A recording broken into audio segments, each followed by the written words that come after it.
नमस्कार दोस्तों, मैं पारुल चौहान आप सभी का स्वागत करती हूं आपके अपने प्यारे से परिवार रोजगार विद अंकित में। कैसे हैं आप सभी? उम्मीद करती हूं बहुत अच्छे होंगे और आपका रिवीजन भी बहुत अच्छा चल रहा होगा। जल्दी जल्दी आप सभी लोग लाइव आ जाएंगे, सेशन के साथ जुड़ जाएंगे ताकि हम क्लास को स्टार्ट कर सकें। फटाफट एक बार सेशन के साथ जुड़ जाएंगे।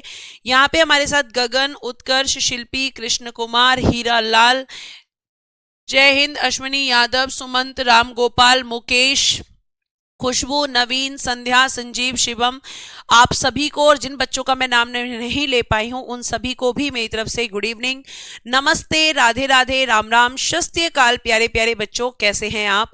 उम्मीद तो यही होती है कि आप बहुत अच्छे होंगे और आपका रिवीजन भी बहुत अच्छा चल रहा होगा। आप जानते हैं कि कल मैंने स्टार्ट किया था शाहजहां के बारे में आपको पढ़ाना, है ना? तो हम यहाँ पे क्या पढ़ रहे हैं मैम? हम यहाँ पे पढ़ रहे हैं शाहजहां। और शाहजहां की जब हम बात कर रहे हैं तो 1628 से 1658 ही इसका शासनकाल वैलिड है। क्यों? क्योंकि 1628 मतलब एक साल तो उत्तराधिकार युद्ध चला था। कहीं कहीं ये डेट लिखी मिल सकती है 1627 से 1658, लेकिन आप इस डेट को याद रखेंगे 1628 से 1658 को। ठीक है, ये आप प्राथमिकता पर रखेंगे अगर दोनों आती हैं तो। ठीक है, अब ये शाहजहां के मैंने आपको बताए थे कि 14 बच्चे हुए थे लेकिन 7 बच्चे केवल जिंदा थे। गौहन आरा इसकी 14वीं संतान थी और 14वीं संतान को जन्म देते समय मुमताज महल की मृत्यु हो गई थी 1631 में। अब प्यारे बच्चों, आप शाहजहां के बारे में जानेंगे कि इसका राज्याभिषेक कब हुआ था, यानी कोरोनेशन कब हुआ था, राज्याभिषेक ये कब हुआ था। इसने अपनी जो राजधानी है यानी कि कैपिटल वो किसको बनाया था? अब ध्यान से सुनो, इसका जो राज्याभिषेक हुआ था वो 24 फरवरी 1628 को हुआ था। 24 फरवरी 1628, इसीलिए कहा जाता है कि इसका शासनकाल 1628 से शुरू हुआ था। राजधानी की अगर हम बात करें तो स्टार्टिंग में 1628 में इसने अपनी राजधानी बनाई थी आगरा, लेकिन उसके बाद ये अपनी राजधानी को दिल्ली लेकर चला गया और प्यारे बच्चों इसने 1638 में अपनी राजधानी बना ली थी दिल्ली। तो ये आपको ध्यान रखना है। अब मैं देखती हूं कल का लेक्चर किस किस को कितना याद है। मुझे ये बताइए कि जहांगीर की मृत्यु के समय शाहजहां कहां पर था? मुझे ये बताइए, जहांगीर की मृत्यु के समय शाहजहां कहां पर था? ये मेरा आपसे प्रश्न है। देखते हैं कल का आपको कितना याद है जो मैंने आपको कहानी सुनाई थी। ठीक है, तो आप ध्यान रखेंगे कि 1638 में इसने क्या बनाया? दिल्ली को राजधानी बनाया। अब बेटा जी जो शाहजहां हैं, तो शाहजहां के समय जो विद्रोह हुए थे वो कौन कौन से थे? शाहजहां के समय विद्रोह ठीक है, शाहजहां के समय सबसे पहला विद्रोह हुआ था बुंदेलखंड का विद्रोह। डिटेल में नहीं पढ़ना है हमें, बुंदेलखंड का विद्रोह। और ये हुआ था बेटा जी 1628 से लेकर और 1635 तक।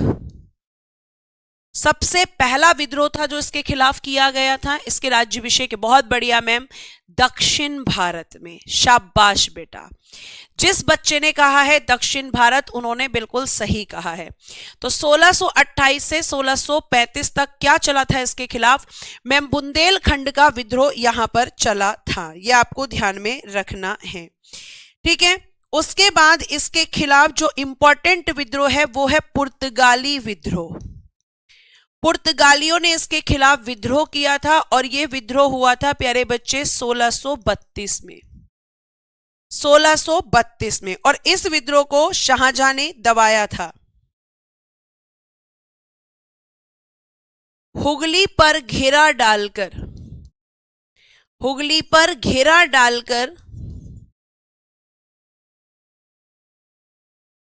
शाहजहां ने इस विद्रोह को दबाया।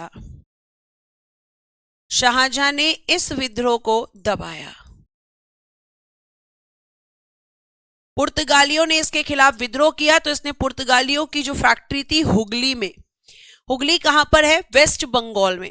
तो इसने क्या किया, यहां पर पुर्तगालियों की इस फैक्ट्री को जो है इस पे घेरा डाल दिया और इसको दबाया। ठीक है, और इतना ही नहीं, पुर्तगालियों को दंडित भी किया। जी हाँ बेटा, पुर्तगाली यूरोपियंस थे, विदेशी थे, बिल्कुल सही बात है।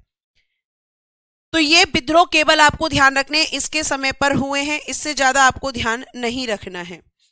ठीक है, उसके बाद में बेटा जी इसका साम्राज्य विस्तार देख लो थोड़ा सा। एम्पायर एक्सपेंड इसने क्या किया था, साम्राज्य विस्तार। तो देखो इसने अहमदनगर को जीता 1633, अहमदनगर को जीता, ये इसका साम्राज्य विस्तार में पहली जीत थी। ठीक है, उसके बाद 1636 में इसने किया गोलकुंडा अभियान, गोलकुंडा अभियान। और बेटा 1636 में ही इसने किया था बीजापुर अभियान, यही लिख देती हूं, 1636 में मैम इसने किया बीजापुर अभियान। बेटा बीजापुर और गोलकुंडा ने इसकी अधीनता को स्वेच्छा से स्वीकार किया था, अपनी मर्जी से, इसके लिए युद्ध नहीं हुआ था। जी हाँ बेटा, पुर्तगाली 1498 में भारत में आए थे, पढ़ेंगे अंकित कुमार जी, पेशेंस रखें।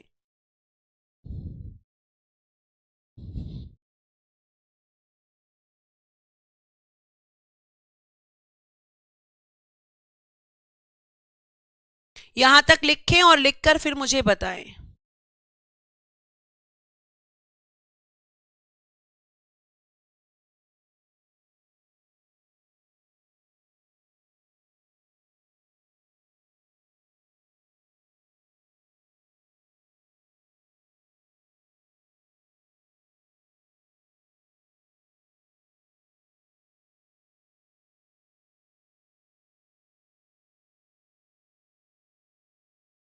जीते थे बेटा, जीते थे, हो गया। अब देखो, अब मैं आपको बता दूं कि जो शाहजहां है इसके दरबारी कवि, कोर्ट पोइट कौन कौन थे। देखो, एक दरबारी कवि थे इसके लाल खां, जिससे इसने गुण समुद्र की उपाधि दी थी। एक दरबारी कवि का नाम है लाल खां, इनको दी है गुण समुद्र की उपाधि, गुण समुद्र की उपाधि दी। किसको दी, तो मैम लाल खां को। एक थे प्यारे बच्चे संस्कृत कवि जगन्नाथ जी, संस्कृत कवि जगन्नाथ जी, और इनको इसने महाकविराज की उपाधि दी, महाकविराज की उपाधि।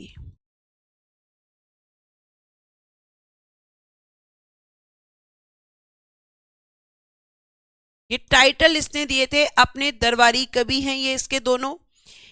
ठीक है, ध्यान से। उसके बाद में एक थे अब्दुल हमीद लाहौरी, अब्दुल हमीद लाहौरी, जिन्होंने एक बुक लिखी है पादशाह नामा, इन्होंने एक बहुत फेमस बुक लिखी है पादशाह नामा। एक थे इनायत खां, इनायत खां, इन्होंने बुक लिखी है शाहजहां नामा।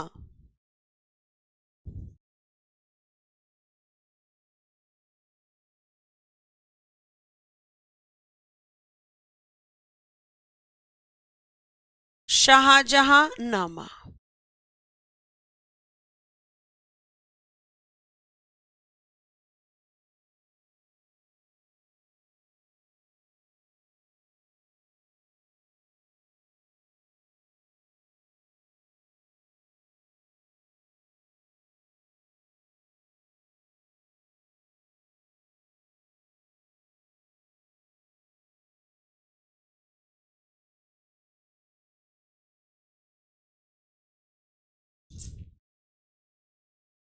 हाँ बेटा, बीजापुर कर्नाटक में है विकास। ठीक है, अब ये दरबारी कवि के बाद आपको ध्यान रखेंगे, ध्यान से सुनो।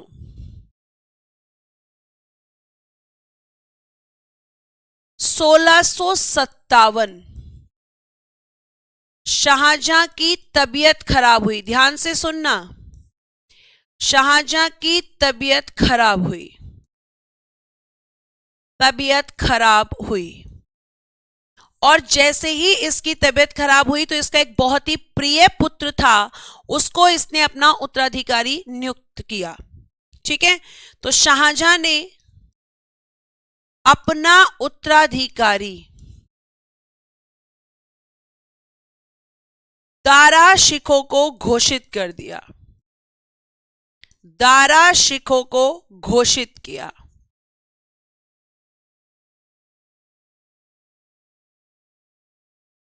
इसने कहा कि मेरे बाद जो शासक बनेगा वो दारा शिकोह बनेगा।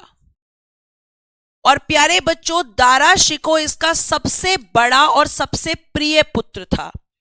और अपने चारों पुत्रों में अगर ये सबसे कम प्यारे बच्चे पसंद करता था तो पता है किसको करता था? सबसे कम शाहजहां पसंद करता था औरंगजेब को। और इसीलिए उसे दक्षिण में पोस्टिंग देकर रखी थी। तो मैंने कल आपको इसके 4 पुत्रों के बारे में बताया था। अब जो दारा शिकोह है, इसकी इच्छा है शाहजहां की कि मेरे मरने के बाद जो शासक बने वो दारा शिकोह बने, ये इसकी इच्छा है। लेकिन मैंने आपको बताया है कि बहुत से ऐसे शासक हुए हैं जिन्होंने अपनी इच्छा जाहिर की है कि मेरे बाद ये शासक बन जाए, मेरे बाद ये शासक बन जाए। लेकिन ऐसा हुआ कहां? ऐसा नहीं हुआ है। और आप यहां पे ये देखेंगे प्यारे बच्चे कि अभी केवल ये बीमार हुआ है और इसके बीमार होते ही इसके पुत्रों ने ये मान लिया कि पिताजी तो मर गए, पिताजी ऊपर चले गए। और आपको एक चीज और मैं बता दूं कि मैं यहां पे एक चीज आप लिख लेंगे, आप साइड में लिख लेना बेटा कहीं नोट डालकर, कि जो शाहजहां है, शाहजहां के समय को स्थापत्य कला का, ये पॉइंट मैं भूल गई हूं, ये पूछा जाता है एग्जाम में, स्थापत्य कला का स्वर्ण युग कहा जाता है। स्थापत्य कला का स्वर्ण युग कहा जाता है। जहांगीर के समय को मानचित्र का और इसके समय को स्थापत्य कला, क्योंकि इसने बहुत सारे निर्माण इसके समय पे हुए थे। अब ध्यान से सुनना, बेचारा बस बीमार हुआ है, मरा भी नहीं है, और सारे के सारे बेटे आपस में लड़ने लगेंगे। शाहजहां की मृत्यु तो प्यारे बच्चों बहुत बाद में होगी और औरंगजेब इसे कैद में रखेगा, क्योंकि औरंगजेब को यह सबसे कम पसंद करता है। यह बात औरंगजेब बहुत अच्छे से जानता है। तो औरंगजेब जब यहां पे देखेगा कि पिताजी की तबीयत खराब है, या और इसके जो बेटे हैं वो देखेंगे कि पिताजी की तबीयत खराब है, तो एक दारा शिकोह को छोड़कर बाकी सब बेटों को रहेगा कि राजा तो हम बनेंगे। दारा शिकोह कैसे बन सकता है? पिताजी अगर ऊपर जा रहे हैं तो गद्दी पर हम बैठेंगे। पिताजी मरे नहीं है, पिताजी बहुत बाद में मरेंगे, पर पिताजी को मरा हुआ मान लिया। जैसे ही ये बात इसके बेटों को पता चली, सारे के सारे बेटे जो हैं, और तीनों बेटे, क्योंकि दारा शिकोह को तो उसने अपनी मर्जी से उत्तराधिकारी घोषित किया, तो बाकी जो इसके 3 बेटे हैं वो दारा शिकोह से दुश्मनी कर लेंगे और दारा शिकोह को मारने का पूरा प्रयास करेंगे, उसके खिलाफ विद्रोह करेंगे, और यहां पर कई सारे युद्ध भी होंगे। अभी मरे नहीं है पिताजी, बस झगड़ा शुरू हो गया। मतलब बीमार पड़ना मतलब ऊपर चले जाना, इनकी नजरों में यह था। तो अब यहां पे जब उत्तराधिकारी घोषित किया गया तो इसके जो बाकी बेटे हैं उनमें देखिए, सबसे पहले अगर हम बात करेंगे तो प्यारे बच्चों क्या शुरू होगा? मैम यहां पर युद्ध शुरू होगा और उसमें सबसे पहला युद्ध होगा बहादुरगढ़ का युद्ध। बहादुरगढ़ का युद्ध यहां पर शुरू होगा और यह युद्ध होगा 24 फरवरी 1658 को बनारस के पास। 24 फरवरी 1658 में आप पूछोगे बहादुरगढ़ कहां है, तो बेटा जी बनारस के पास। और इस युद्ध में मैं आपको बता दूं कि ये युद्ध किस किस के बीच में होगा। तो बहादुरगढ़ का युद्ध लड़ने के लिए सबसे पहले यहां पर एक व्यक्ति आएगा जिसका नाम है, जो इसी का पुत्र है, शाह शुजा। और शाह शुजा किसके खिलाफ लड़ रहा है? दारा शिकोह के खिलाफ। लेकिन इस युद्ध में दारा शिकोह की तरफ से दारा शिकोह का पुत्र जाएगा सुलेमान शिकोह। सुलेमान शिकोह इस युद्ध में दारा शिकोह की तरफ से जाएगा। ये कौन है सुलेमान शिकोह? दारा शिकोह का पुत्र, दारा शिकोह का पुत्र है मैम। और इस युद्ध का रिजल्ट ये निकलेगा कि जो ये वाला युद्ध है इसमें शाह शुजा की हार हो जाएगी और बेटा जी दारा शिकोह का जो बेटा है सुलेमान शिकोह, इसकी जीत हो जाएगी। यानी पहला उत्तराधिकार का युद्ध किस किस के बीच में हुआ? दारा शिकोह और शाह शुजा। लेकिन दारा शिकोह की तरफ से इसमें गया था सुलेमान शिकोह, जो कि दारा शिकोह का बेटा है। दारा शिकोह इस युद्ध में शामिल नहीं हुआ था।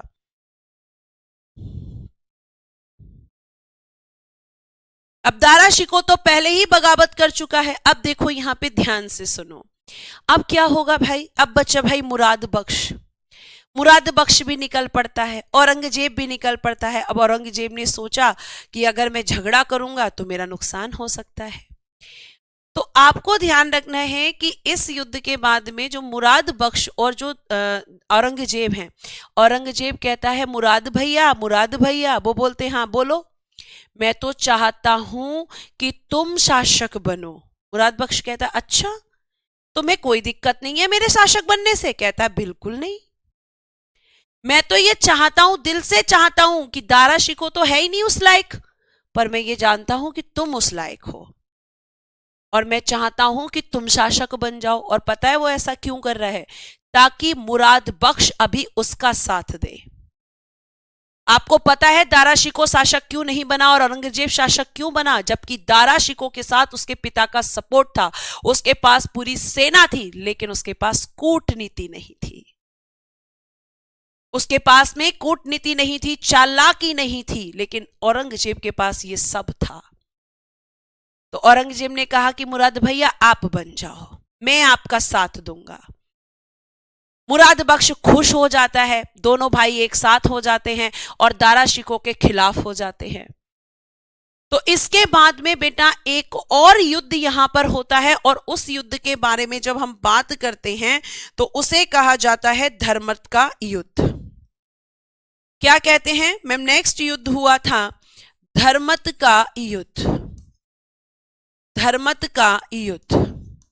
और ये सारे युद्ध 1658 में ही होंगे, ध्यान रखना, 15 अप्रैल 1658। और ये कहां पर है? तो मैम ये उज्जैन के पास में। कहां पर है? उज्जैन के पास होगा। और इसमें मैम अगर हम बात करते हैं तो एक तरफ इस धर्मत के युद्ध में होगा मुराद बख्श और एक होगा यहां पर औरंगजेब इसी के साथ। और यहां पे दूसरी तरफ बेटा जी दारा शिकोह, जिसमें दारा शिकोह की हार हो जाएगी और मुराद बख्श और प्यारे बच्चे किसकी जीत होगी? तो आप कहोगे कि मैं मुराद बख्श और औरंगजेब की जीत होगी। ठीक है, ये आपको ध्यान रखना है। तो यहां पे किसकी हार हुई? दारा शिकोह की।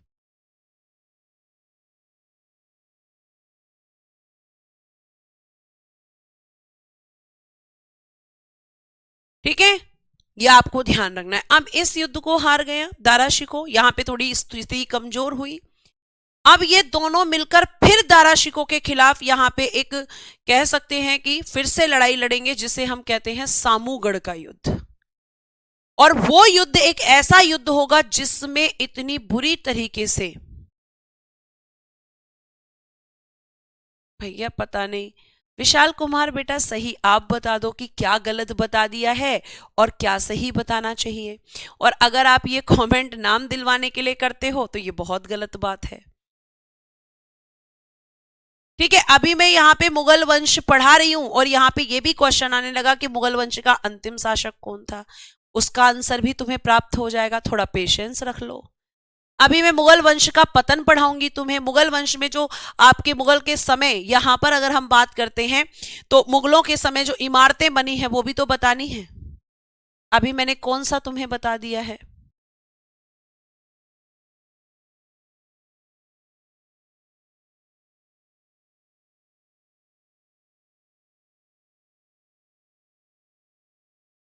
ठीक है, तो धर्मत का युद्ध कब हुआ है मैम? धर्मत का युद्ध हुआ है 15 अप्रैल 1658 को। फिर होगा मैम अगला हमारा सामूगढ़ का युद्ध। सामूगढ़ का युद्ध होगा। सामूगढ़ पड़ता है बेटा जी आगरा के पास में, 29 मई 1658। और ये कहां पड़ता है मैम? ये पड़ता है आगरा के पास। और इसमें आप देखेंगे कि जो सामूगढ़ का युद्ध है, इसमें भी फिर से एक है मुराद बख्श और इसके ही साथ में है औरंगजेब, और दूसरी तरफ है बेटा जी दारा शिकोह। और यहां पे दारा शिकोह इतनी बुरी तरह से हारेगा कि यहां पर अब नियंत्रण हो जाएगा आगरा पर औरंगजेब का। तो दारा शिकोह की हार होती है, सामूगढ़ का युद्ध होता है। ठीक है, सामूगढ़ का युद्ध हुआ। इनके बाद अब देखो यहां पे हुआ क्या। अब ये जो मुराद बख्श खुश हो रहा है, इसकी खुशी का जो ठिकाना नहीं था कि मेरा भाई तो चाहता है मैं शासक बन जाऊं, ये इसकी भी छुट्टी कर देता है। यहां पे कहता है चल भाई निकल, मार देता है। मुराद बख्श को तो धोखा ही देना था। अब जैसे ही ये इस युद्ध को जीता, लिखना, इस युद्ध को जीतने के बाद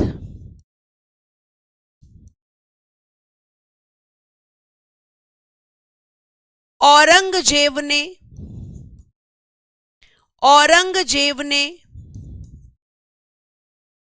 आगरा पर नियंत्रण कर लिया।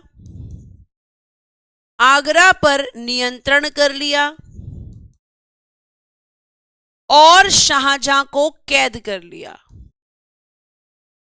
कहा कि बुढ़े मुझे नहीं बना रहा राजा, अपने बेटे को बना रहा है। तो अब यहां पे आपको ध्यान रखना है बच्चों की यहां पे क्या हुआ। तो आप कहोगे कि मैम इसने नियंत्रण कर लिया, कंट्रोल कर लिया, और उसके बाद इसने क्या किया? और मैम इसने शाहजहां को कैद कर लिया। शाहजहां को कैद किया और पता है कितने वर्ष कैद रखा? 8 वर्ष। यानी शाहजहां इसके शासक बनने के 8 वर्ष तक जिंदा था। और इसे कहां रखा? उसे हम कह सकते हैं मुसम्मन या शाहबुर्ज। मुसम्मन बुर्ज कह लो या शाहबुर्ज कह लो। यहां पे 8 वर्ष कैद रखा और यहीं पर 1666 ईस्वी में शाहजहां की मृत्यु हो गई। शाहजहां की मृत्यु हो गई।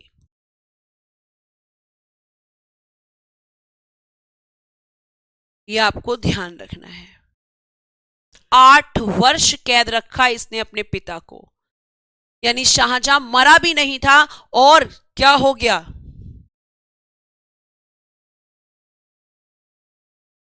तो आप कहोगे कि मैम शाहजहां की यहां पर मृत्यु हो गई।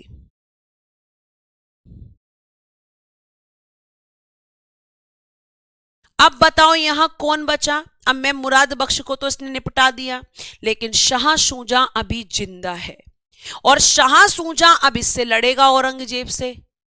लेकिन ये शाह शुजा को भी हरा देगा और शाह शुजा भाग जाएगा, ये तो मुझे मार डालेगा, इससे अच्छा है कि मैं यहां से निकलूं। ठीक है, ये आपको ध्यान रखना है। तो ये आपका यहां पे कैद करके रखा इसने अपने ही पिता को, मैंने आपको बताया, और वो पिता कौन था? शाहजहां, और इसकी मृत्यु 1666 में हुई। अब हुआ बेटा जी खजुआ का युद्ध। कौन सा युद्ध हुआ? खजुआ का युद्ध हुआ। और खजुआ का युद्ध 5 जनवरी 1659 को। और ये कहां पड़ता है बेटा जी? प्रयागराज के पास, प्रयागराज के पास ये पड़ता है। और ये युद्ध किस किस के बीच में होगा? तो मैं मुराद बख्श तो निपट गया है, तो शाह शुजा और औरंगजेब के बीच, शाह शुजा वर्सेस औरंगजेब, जिसमें शाह शुजा की हार होती है और शाह शुजा प्यारे बच्चों अराकान भाग गया। इस युद्ध के बाद इसको लगा कि ये मुझे छोड़ेगा नहीं, ये मुझे मार देगा। ठीक है, ये क्या कर देगा? मार देगा। तो ये शाह शुजा जैसे ही हारता है ये अराकान भाग जाता है। मैम अराकान कहां पड़ता है बेटा? वर्तमान म्यांमार में।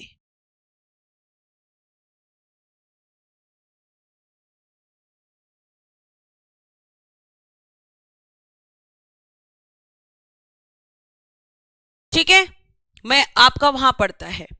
ठीक है रत्नेश, मैं एक बार चेक कर लेती हूं। धर्मत का युद्ध हो सकता है मुझसे गलत हो गया हो, डेट हो सकती है, लेकिन मैं भी चेक कर लेती हूं। पेशेंस रखो थोड़ा सा। ठीक है, ये भाग गया और वहां पे ही फिर इसकी मृत्यु हो गई, यानी औरंगजेब की तरफ से सब पूरी तरीके से फ्री हो गए। लेकिन आपको ध्यान रखना है बेटा कि आप यहां पे ध्यान रखेंगे कि यहां पर जब शाह शुजा भी यहां पे भाग गया, तो अब आपको ध्यान रखना है लास्ट युद्ध होता है देवराई का युद्ध। लास्ट लिखिएगा बेटा जी, देवराई का युद्ध।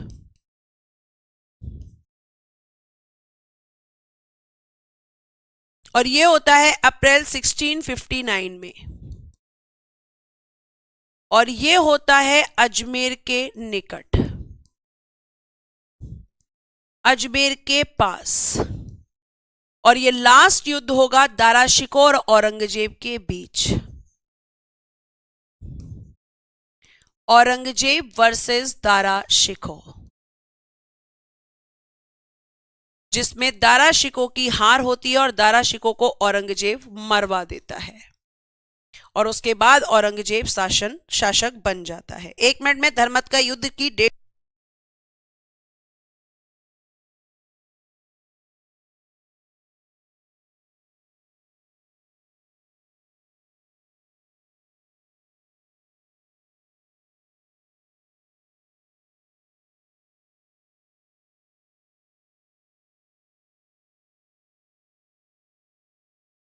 मैंने क्या लिखवाया है? 15 अप्रैल 1658। आप इसको चेक करिए, यही डेट है। आप इसको चेक कीजिए, डेट एकदम ठीक है। रत्नेश आप भी चेक कर लीजिए, मैंने चेक कर लिया है। क्योंकि डेट है कंफ्यूजन हो जाती है, लेकिन ये ठीक है, मैंने चेक कर लिया है। आप खुद से चेक कर लें एक बार। ठीक है, तो अब शासक कौन बनेगा? मैम अब जाहिर सी बात है कि दारा शिकोह मर गया, मुराद बख्श को इसने मार दिया, और शहरयार जो शाह शुजा जो था वो भाग गया और वहीं पे उसकी फिर मृत्यु हो गई। ये आपको ध्यान रखना है। तो आप यहां पे ये कह सकते हैं कि अब जो शासक बनेगा वो बनेगा औरंगजेब, और औरंगजेब की मृत्यु के साथ ही आपका आधुनिक भारत की भी शुरुआत हो जाती है। ये भी आप ध्यान रखना।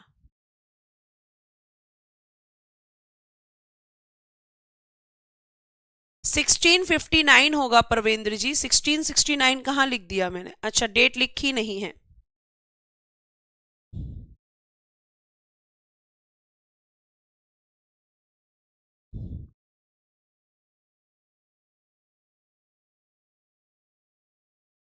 अजमेर के निकट। ठीक है, तो नेक्स्ट रूलर आपका मुगल वंश में कौन होगा?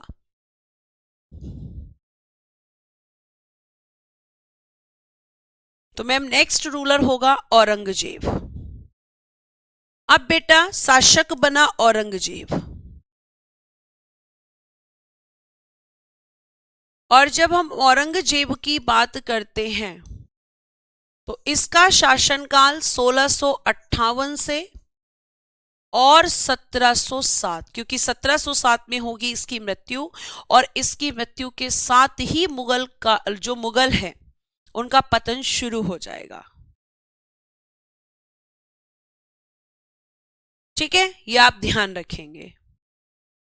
अब अगर मैं बात करती हूं तो आप देखेंगे औरंगजेब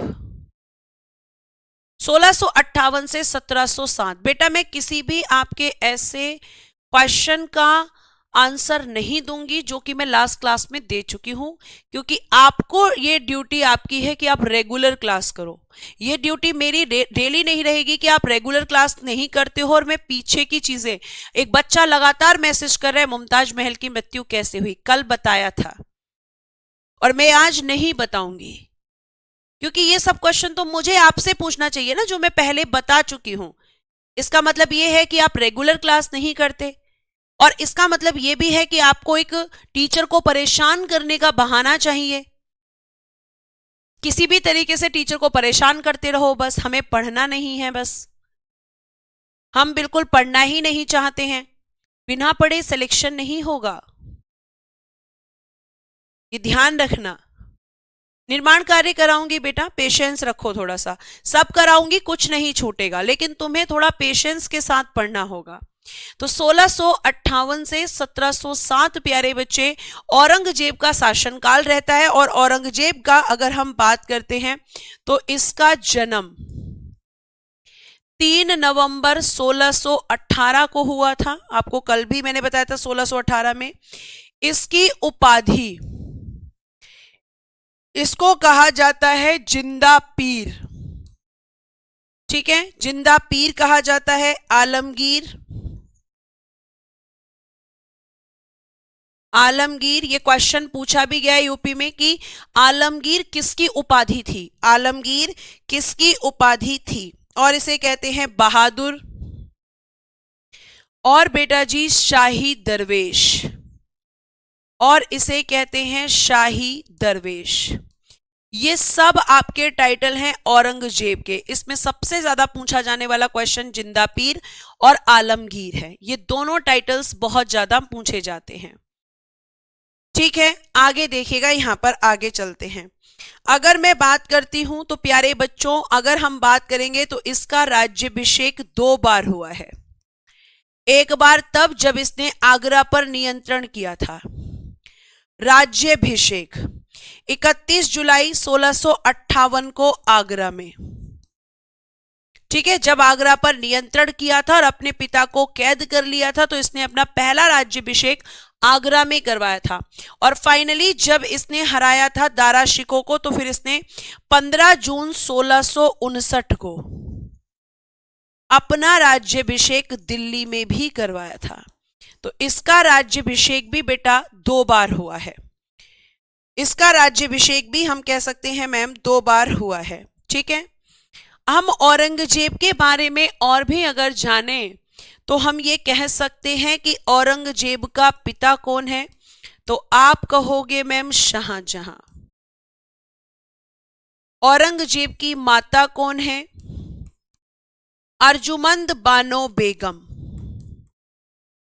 अर्जुमंद बानो बेगम, जिन्हें बेटा आप मुमताज महल के नाम से जानते हो, मुमताज महल, इनके नाम से आप जानते हो। तो ये इनकी माता, इसकी माता है। पत्नी का नाम जरूर लिखिएगा, दिलरास बानो बेगम, पत्नी का नाम है दिलरास बानो बेगम, जिसे रबिया उद दुर्रानी भी कहा जाता है। दिलरास बानो बेगम, रबिया उद दुर्रानी के नाम से भी इसको जाना जाता है, रबिया उद दुर्रानी। इसके लिए इसने बीबी का मकबरा बनवाया था, जैसे इसके पिता ने, शाहजहां ने अपनी बीबी के लिए ताजमहल बनवाया। तो फिर इसका बेटा था औरंगजेब का, वो कहने लगा कि जब आपके पिताजी ने अपनी पत्नी के मरने के बाद ताजमहल बनवाया तो आप क्यों नहीं बनवा रहे हो। जय हिंद जी, ताजमहल के बारे में भी लिखवाऊंगी, स्थापत्य कला अलग से पढ़ाऊंगी। एक बात को बेटा आप कितनी बार पूछते हैं अलग अलग तरीके से, अलग अलग स्टूडेंट, सब आपकी नोटबुक में होगा। मुझे थोड़ा पेशेंस तो रखो भाई, प्लीज थोड़ा पेशेंस के साथ पढ़ाई करो, ऐसे काम नहीं चलता है। तो इसकी पत्नी कौन है? रबिया उद दुर्रानी या दिलरास बानो बेगम, जिसकी याद में ये बीबी का मकबरा भी बनवाएगा अपने बेटे के कहने पर।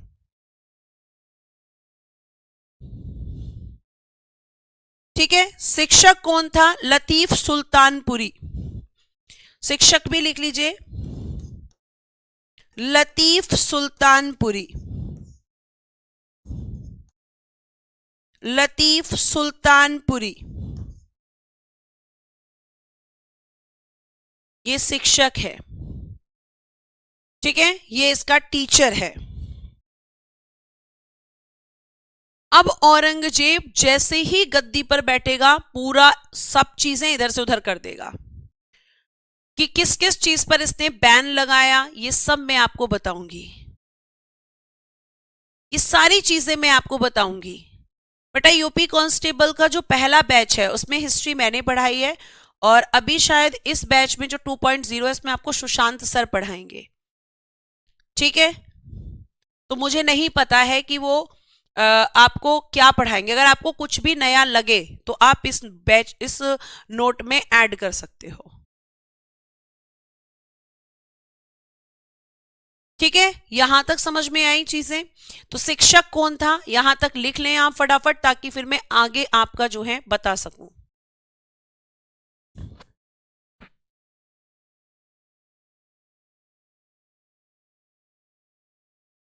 रत्नेश, आपको मैं चेक करने के लिए कह चुकी हूं बेटा, आप एक ही चीज को बार बार रिपीट मत करो। आप चेक तो कर लो एक बार। अब हम बात करेंगे कि जब औरंगजेब गद्दी पर बैठा तो इसकी रिलीजियस पॉलिसी क्या थी, इसकी धार्मिक नीति क्या थी, वो हम यहां पर अब देखेंगे। तो बेटा अगर मैं यहां पर बात करती हूं तो आप एक हेडिंग देना कि औरंगजेब की धार्मिक नीति, यानी इसकी रिलीजियस पॉलिसी क्या थी। तो देखो ध्यान से सुनना, जो मेन इसने चीजें की थी, सबसे पहले तो प्यारे बच्चे इसने मीना बाजार बंद करवाए। मैं अभी एक एक करके आपको चीजें समझाऊंगी। इनको बंद करवाया। सिक्कों पर कलमा, सिक्कों पर कलमा लिखवाना इसने बंद कर दिया कि कोई भी सिक्कों पर कलमा नहीं लिखवाएगा। साथ साथ इसने कहा कि कोई भी झरोखा दर्शन नहीं देगा। अभी मैं लिख दूं, फिर आपको बैठकर आराम से समझाऊंगी, आप लिखते जाना और मैं आपको समझाती जाऊंगी। ठीक है, इसने कहा कि कोई भी नवरोज उत्सव जिसकी शुरुआत बलबन ने की थी, ये नहीं मनाएगा। कोई भी होली दीपावली नहीं मनाएगा। ये धार्मिक रूप से बहुत ही कट्टर व्यक्ति था। होली और दीपावली नहीं मनाएगा, इसने इसके लिए भी मना कर दिया। इसने कहा कि भैया तुलादान नहीं होगा। इसने कहा कि सती प्रथा प्रैक्टिस में नहीं रहेगी। नाचना गाना शराब जुआ सब बंद करवा दिया इसने। इसने कहा कि मेरे साम्राज्य में नाचना गाना शराब जुआ ये सब बंद करो। इनमें से कुछ भी मेरे साम्राज्य में नहीं होना चाहिए, इन सबको खत्म करो। ये आप यहां पर नहीं कर सकते हैं। इसने कहा कि हिंदुओं को, जो अकबर ने कहा था कि हिंदुओं पर तीर्थ यात्रा कर नहीं लगे, इसने कहा कि हिंदुओं पर तीर्थ यात्रा कर लगेगा। तीर्थ यात्रा कर इसने क्या कर दिया, शुरू कर दिया। जिसे अकबर ने बंद किया था उसे इसने फिर से स्टार्ट कर दिया। इसने कहा कि इसके अलावा यहां पर क्या होगा, इसने 1679 में जजिया को पुनः शुरू किया। जजिया को पुनः शुरू, जिसे अकबर ने बंद किया था। इसने कहा कि जजिया कर भी देना होगा। जो प्रोस्टिट्यूट्स हैं, जो वैश्याएं हैं, उन्हें देश छोड़कर जाना होगा। वैश्याओं को, यानी जो प्रोस्टिट्यूट्स होती हैं, वैश्याओं को देश छोड़कर जाना होगा। देश छोड़कर जाना होगा। उसके अलावा क्योंकि धार्मिक रूप से कट्टर था, है ना, तो इसने कहा हिंदू मंदिरों को तोड़ने का आदेश दिया। हिंदू मंदिरों को तोड़ने का आदेश। ये सारी इसकी पॉलिसीज हैं सारी, और धार्मिक रूप से बहुत कट्टर व्यक्ति है ये, ध्यान रखिएगा आप। कहा कि हिंदू मंदिरों को तोड़ो, और ये पता है अपने भाई दारा शिकोह को काफिर कहता था, क्योंकि दारा शिकोह क्या करता था, मतलब जो हिंदू ग्रंथ थे उनको पढ़ता था। तो इसने क्या किया, यहां पे ध्यान रखना है प्यारे बच्चे कि इसने हिंदू मंदिरों को तोड़ने का आदेश भी दिया था। और इसने सिंहासन पर बैठते ही, सिंहासन पर बैठते ही, सिंहासन पर बैठते ही 80 कर समाप्त किए थे। 80 टैक्स इसने कहा कि इनको खत्म करो, इनकी कोई जरूरत नहीं है। अब यहां बहुत सारे ऐसी चीजें लिखी हैं मैम जो हमें समझ में नहीं आ रही हैं, तो मैं आपको बेटा समझाऊंगी, आप ध्यान रखें।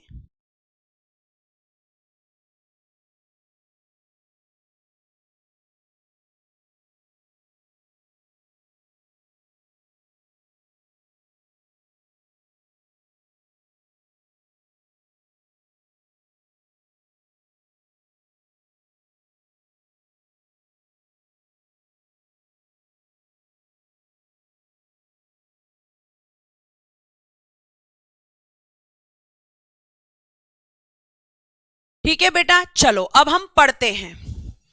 जैसे मैं पॉइंट बोलती जाऊंगी, थोड़ा सा बैठूंगी बच्चे, ठीक है। और आपको जैसे पहला लिखा है कि मैम यहां पर मीना बाजार, मीना बाजार प्यारे बच्चे एक तरीके से ऐसे बाजार होते थे जहां पर औरतें दुकान लगाती थी।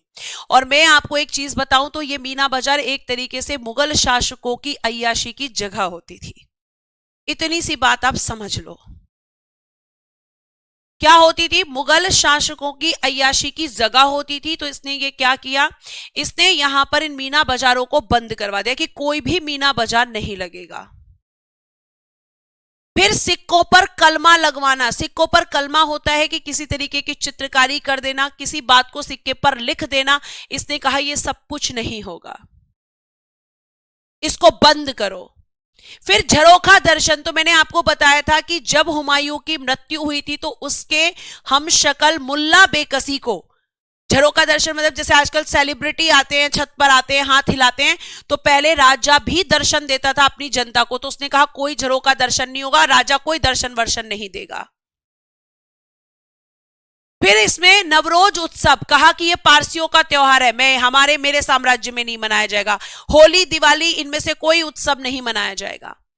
तुलादान, इसने कहा कि जैसे पहले के समय आपने देखा होगा कि तुलादान का मतलब होता है एक तराजू होता था, एक तरफ व्यक्ति को बिठाया जाता था और उस व्यक्ति के वजन के बराबर चीजों को दूसरे तराजू में रखकर उसको बांटा जाता था। तो इसने कहा बंद करो, ये सब नाटकबाजी नहीं चलेगी, तुलादान नहीं होगा, सती प्रथा नहीं होगी, नाचना गाना बजाना जुआ खेलना शराब पीना सब बंद करो, क्योंकि ये सब अय्याशी के चीजें होती हैं और इनसे बर्बादी होती है, इसने कहा।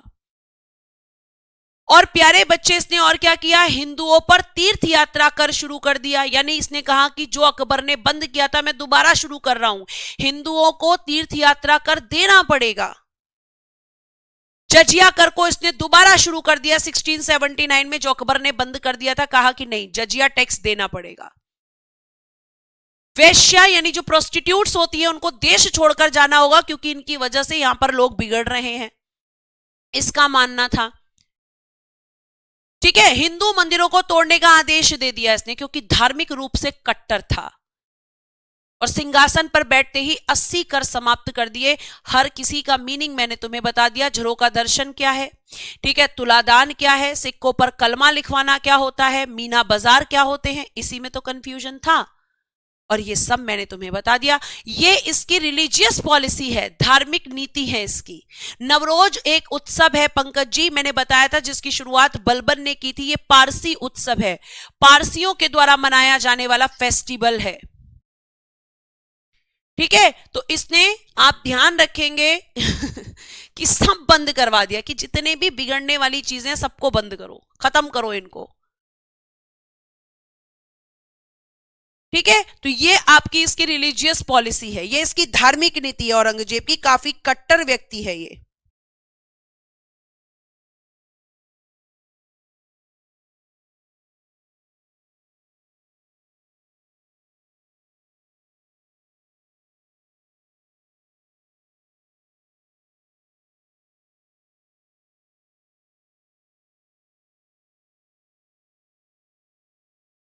ठीक है, अब देखो यहां पे,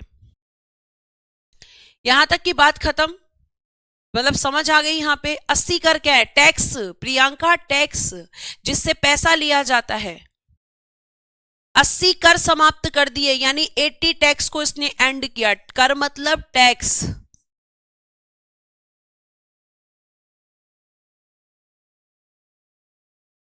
ठीक है,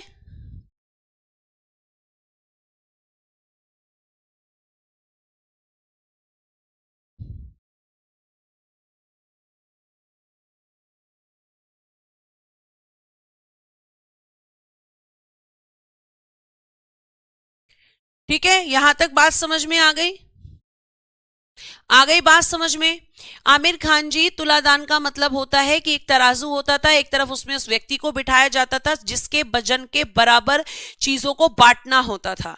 तो तराजू में एक तरफ व्यक्ति, उसके ही वेट का फिर दूसरे तराजू में सामान, फिर उस सामान को बांट दिया जाता था।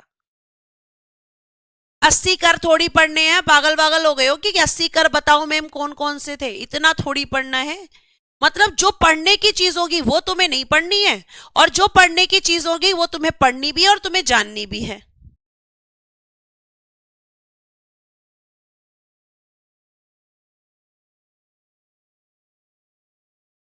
पता नहीं क्या मतलब, 80 कर तुम्हें भाई क्यों पढ़ने हैं? 80 टाइप्स के टैक्स थे, उसे बंद करवा दिया इसने कि जरूरत नहीं है इनकी। अब आपको 80 कर थोड़ी पढ़ने हैं, वहां से क्वेश्चन थोड़ी बनेगा। कमाल करते हो। अभी तक ये देखो, पूरी मैंने कहा ना पूरा सिलेबस खत्म हो जाएगा, लेकिन कुछ बच्चों को जजिया, जजिया क्या है ये समझ नहीं आएगा। बेटा जजिया ना पंखे को कहते हैं, जो पंखा है जब ये चलता है गोल गोल घूमता है तो इसी को कहते हैं जजिया है। अब से तुम्हारे घर में पंखा घूमेगा तो बोल देना कि ये जजिया होता है ना? यही मेरा आंसर है तुम्हारे लिए, ऐसे बच्चों के लिए जो पढ़ते नहीं हैं। मतलब एक चीज को 10-10 बार अलग अलग पूछेंगे। सती प्रथा क्या है, जजिया क्या है, नवरोज क्या है।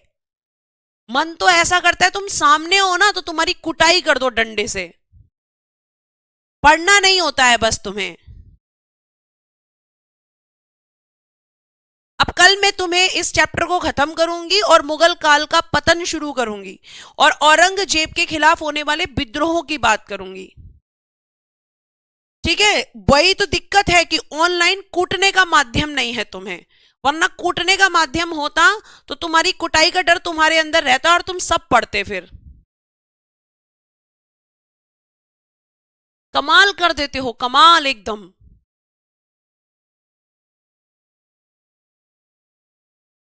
बहुत बढ़िया, शाबाश। ठीक है, तो आज हम इतना ही रखते हैं, और कल मैं आपको पढ़ाऊंगी औरंगजेब के समय होने वाले विद्रोह और औरंगजेब से जुड़ी हुई कुछ अन्य महत्वपूर्ण जानकारी, और औरंगजेब के साथ इस क्लास को खत्म करते हुए हम जाएंगे मुगल काल का पतन, जिसमें मैं आपको औरंगजेब के बाद जो शासक हुए हैं उनके बारे में बताऊंगी, जिसमें कल आपको इस प्रश्न का भी उत्तर मिलेगा कि भैया आपका जो मुगल वंश का अंतिम शासक कौन था, और साथ साथ मुगल काल की स्थापत्य कला किसने क्या बनवाया है। ताजमहल के बारे में जानने में बड़ा, जबकि सबको पता होगा ताजमहल किसने बनवाया है, क्यों बनवाया, लेकिन आपने ताजमहल नहीं बताया। तो वहां ध्यान नहीं देना है जहां से क्वेश्चन आएगा, हमें वहां ध्यान देना है मैम जहां से क्वेश्चन नहीं आएगा। चलो आज के लिए इतना ही रखते हैं। Thank you so much, bye bye, take care and good night everyone. जय हिंद, जय भारत। हंसते रहो, मुस्कुराते रहो और हमेशा खुश रहो। हाँ, डेली डांट देती हो, शिवांशी कह रही है डेली डांटने के बाद भी तुम पे असर नहीं होता है, सोचो।